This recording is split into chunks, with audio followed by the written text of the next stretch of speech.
Welcome to my YouTube channel Pradip @Jio.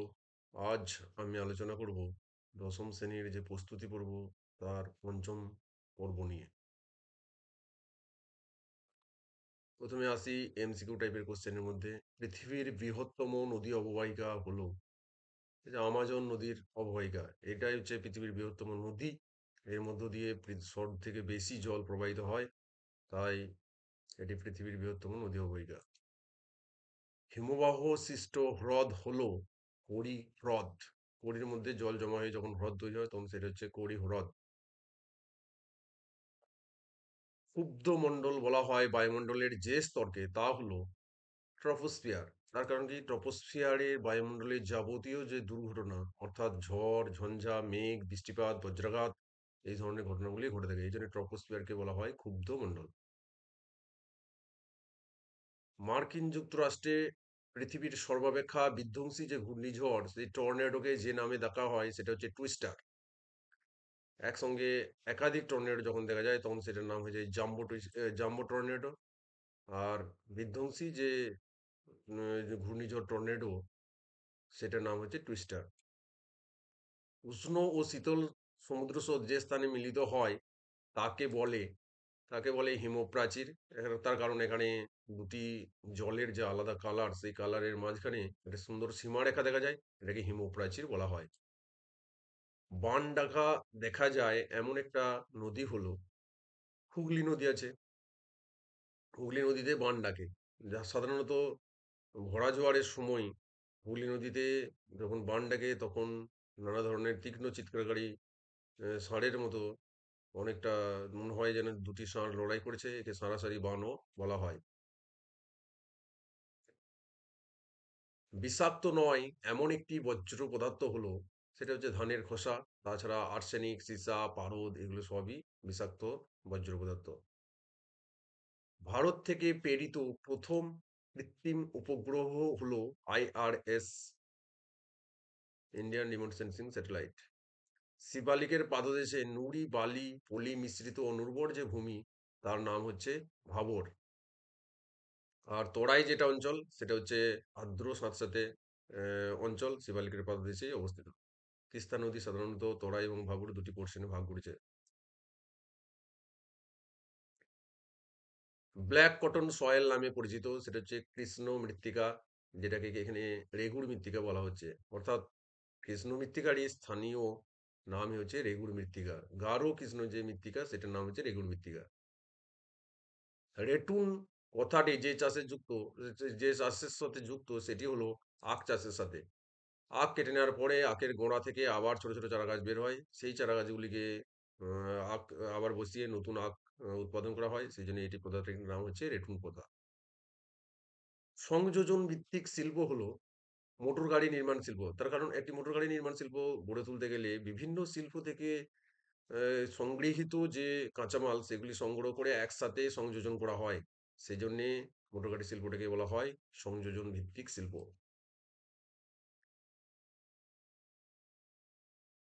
প্রাসাদ নগরী বলা হয় প্রাসাদ নগরী বলা হয় কলকাতাকে।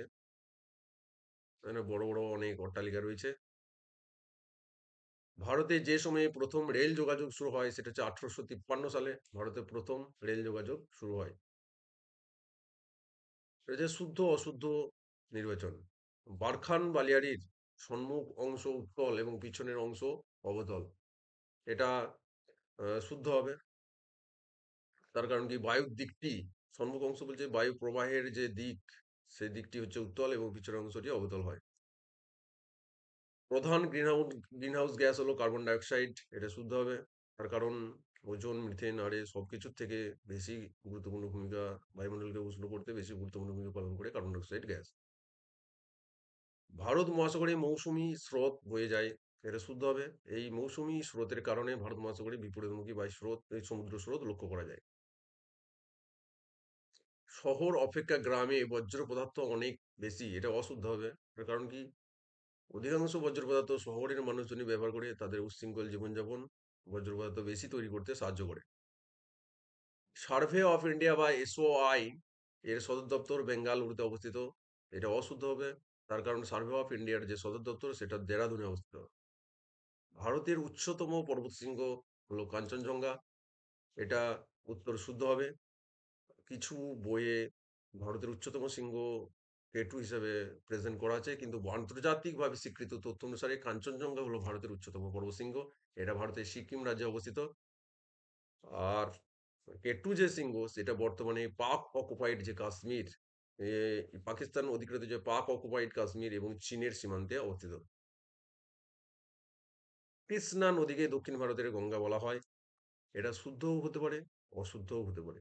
তার কারণ আমাদের যে গোদাবরী নদীকে দক্ষিণ ভারতের গঙ্গা বলা হয়, আবার কৃষ্ণা নদীকেও দক্ষিণ ভারতের গঙ্গা বলা হয়। দুটো রেসপেক্টে বলা হয়। গোদাবরী নদী আয়তনে বড়, তাই গোদাবরীকে দক্ষিণ ভারতের গঙ্গা বলা হয়। আবার কৃষ্ণা নদীকে দক্ষিণ ভারতের এলাকার বাসিন্দারা পবিত্র হিসেবে ভাবে, তাই কৃষ্ণা নদীকেও দক্ষিণ ভারতের গঙ্গা বলা হয়। অর্থাৎ আয়তনের দিক থেকে গোদাবরী হচ্ছে দক্ষিণ ভারতের গঙ্গা, এবং পবিত্রতার দিক থেকে দক্ষিণ ভারতের গঙ্গা হলো কৃষ্ণা নদী।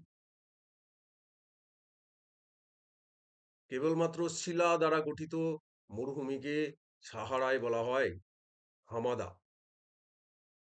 এখানে একটু বলে রাখি, উষ্ণ মরুভূমিতে সাধারণত ৩ প্রকার হয়ে থাকে। বালুকাময় যে মরুভূমি তার নাম হচ্ছে আর্গ, পাথুরে যে মরুভূমি তার নাম হচ্ছে রেগ, এবং শিলাময় যে মরুভূমি তার নাম হচ্ছে হামাদা। এখানে একটু হিন্টস দিয়ে রাখি। শিলা, এখানে সিল যদি ধরে নেওয়া হয়, শিলাটাকে যদি ধরে নেওয়া হয় সিল, তাহলে সেটা সিলের বিকল্প হিসেবে হামা হামাল দৃষ্টি বলে একটা যন্ত্র আছে, সেটা দিয়ে আমরা মশলা পেশাই করে থাকি। তাই শিলাময় মরুভূমি হামাদা নামে পরিচিত। এটা মনে রাখার একটা টিপস।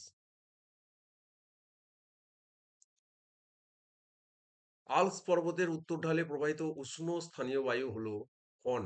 যেখানে রকি পর্বতের প্রবাহিত উষ্ণ যে স্থানীয় বায়ু তার নাম হচ্ছে চিনু।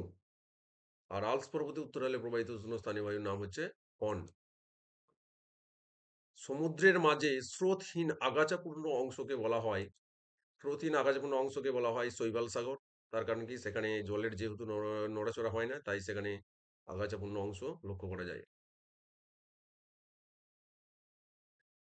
ভারতের নবীনতম রাজ্য হলো তেলেঙ্গানা, যেটা অন্ধ্রপ্রদেশ রাজ্য থেকে উৎপন্ন হয়েছে এবং ২০১৪ সালে তৈরি হয়েছে। এই সালটা অনেক সময় পড়ে।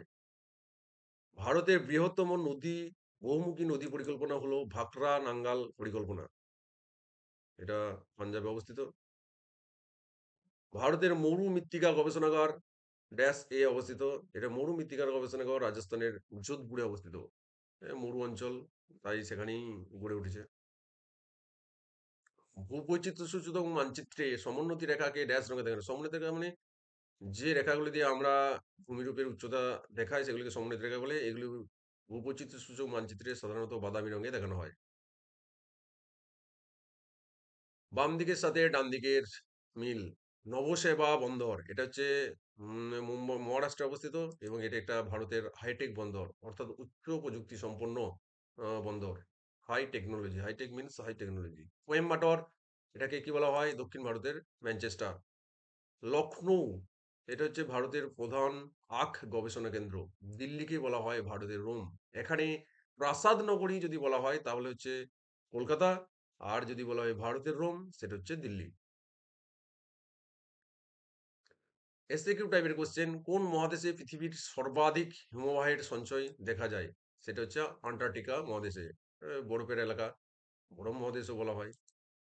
কিসের নামানুসারে পিরামিড চূড়ার নাম হয়েছে হর্ন? পিরামিড চূড়াকে হর্ন নামে ডাকা হয়। আল্পস পর্বতের যে মেটার হর্ন সেখান থেকে এই পিরামিড চূড়ার নাম হয়েছে হর্ন। বায়ু প্রবাহের গতিবেগ মাপার যে যন্ত্র সেটার নাম কি? তার নাম হচ্ছে অ্যানিমোমিটার। এখানে আমরা দেখে নেব যে বায়ুর আর্দ্রতা পরিমাপ করা হয় হাইগ্রোমিটার দিয়ে, বায়ুর চাপ মাপা হয় ব্যারোমিটার দিয়ে, অনেক সময় বিউফোর্ট স্কেল দিয়েও মাপা হয়, বায়ুর গতিবেগ মাপা হয় অ্যানিমোমিটার দিয়ে, এবং বৃষ্টিপাতের পরিমাণ যে মাপা হয় সেটা হচ্ছে রেনগজ দিয়ে। মরা জোয়ারে পৃথিবী কত ডিগ্রি কোণে চাঁদ ও সূর্যের সাথে অবস্থান করে? এই ডিগ্রি আর কোণ, ডিগ্রি কোণ এবং তিথিটা এগুলো খুব গুরুত্বপূর্ণ, এগুলো মনে রাখতে হবে। মরা জোয়ারে সময় সাধারণত চাঁদ, সূর্য এবং পৃথিবী পরস্পরের সঙ্গে ৯০ ডিগ্রি কোণে অবস্থান করে, এবং ভরা জোয়ারের সময় চাঁদ, সূর্য এবং পৃথিবী পরস্পরের সাথে সরল রেখায় অবস্থান করে, তাই সেক্ষেত্রে কোণটা হবে ১৮০ ডিগ্রি। আর ভরা কটালের সময় আর মরা কটালের সময় যে কোণ উৎপন্ন করে তা হচ্ছে 90°। আর মরা কোটালের যে তিথি সেটা হচ্ছে অষ্টমী তিথিতে, কৃষ্ণ এবং শুক্লপক্ষের অষ্টমী তিথিতে। আর ভরা জোয়ার হয়ে থাকে অমাবস্যা এবং পূর্ণিমা তিথিতে।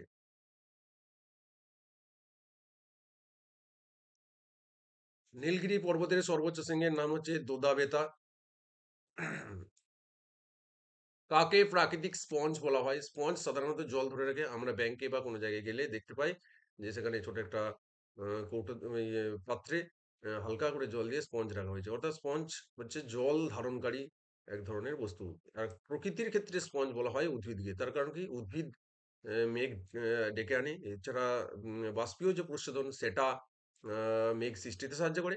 আর প্রকৃতি একে এইজন্য বলা হয় উদ্ভিদকে এইজন্য বলা হয় প্রাকৃতিক স্পঞ্জ। ২ টি চিকিৎসা সংক্রান্ত বর্জ্য পদার্থের নাম লিখো। সাধারণত এগুলো অনেক আছে।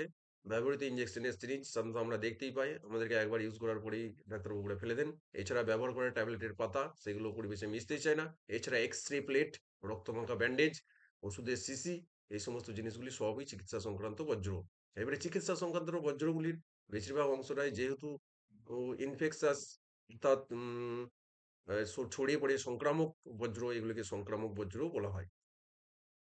কর্ণাটকে আম্রবৃষ্টি কি নামে পরিচিত? চেরি ব্লসম, যেটা কফি চাষে উন্নতিতে সাহায্য করে। তাই কর্ণাটকের আম্রবৃষ্টি চেরি ব্লসম নামে পরিচিত। উত্তর-পশ্চিম ভারতের যে স্থানীয় বায়ু, এখানে আমরা জেনে নেব যে চেরি ব্লসম টার্ম, আম্রবৃষ্টি, এই যে টার্মগুলো আসে এগুলো একটাই স্থানীয়, মানে একটাই উষ্ণ, আর্দ্র, উষ্ণ বায়ু। যখন মৌসুমী বায়ু ভারতবর্ষে আগমন করে সেই সময় ভারতবর্ষের বিভিন্ন এলাকায় প্রবাহিত হয় এবং তাদের নানা রকম নাম দেখা যায়। উত্তর-পশ্চিম ভারতের নাম হচ্ছে লু, রাজস্থানে হচ্ছে আঁধি। যখন ওই ঝড় আসে তখন সাধারণত আকাশ আঁধার হয়ে যায়, অর্থাৎ অন্ধকার হয়ে যায়। ভারত সহ পশ্চিমবঙ্গে যার নাম হচ্ছে কালবৈশাখী, অর্থাৎ বৈশাখ মাসে হয় এবং কালো আকাশে মেঘ দেখা যায়। অসমের নাম হচ্ছে বরদইছিলা। দক্ষিণ ভারতে কেরলের নাম হচ্ছে অ্যামোরে বৃষ্টি। কর্ণাটকের নাম হচ্ছে চেরি ব্লসম। তার কারণে এখানে কফি চাষের ফলন ব্যাপকভাবে প্রভাবিত হয় এই বৃষ্টিপাতের দ্বারা। সবশেষে প্রদীপ @জিও চ্যানেলের পক্ষ থেকে সকলকে অসংখ্য ধন্যবাদ।